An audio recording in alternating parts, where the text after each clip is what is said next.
Well, the claim and counterclaim of who's behind the destruction of this deeply symbolic monument of the Islamic faith in Iraq and the region, frankly, has become less complex as the day has gone on. We've seen a video given to us by a senior figure in the Iraqi military, which they say is of the moment of destruction, and frankly, it does make it pretty hard, judging how the blast appears to start in the minaret itself and move along the building, to suggest actually that could have been caused by a US airstrike, as ISIS have suggested, making it possibly more likely this was a demolition of sorts, particularly given the reports that we've been hearing now for a while that ISIS have been putting a lot of booby traps inside that mosque, possibly actually starting just after the speech in July 2014, in which this particular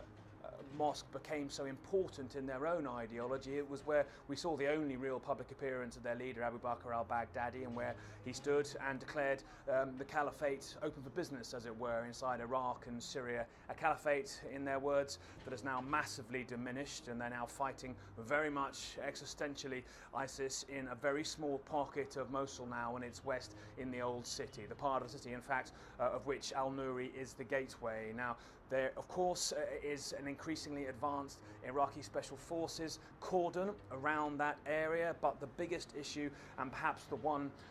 which the destruction of this mosque heralds the worst for, is the fate of the civilians in that tiny old city area. Tens of thousands, we're potentially told, being used as human shields, trapped in bunkers. We've seen images of children escaping through holes in walls, desperate simply for water. The question really is, if ISIS are willing to destroy a building that's supposed to be as sacred as the al-Nuri mosque to them, simply in a scorched earth policy because they don't want their enemies to necessarily have it as a spoil of victory, then exactly how are they going to treat human life moving forwards? We know they have little regard for it, but perhaps their willingness to destroy a symbol that should be as sacred to them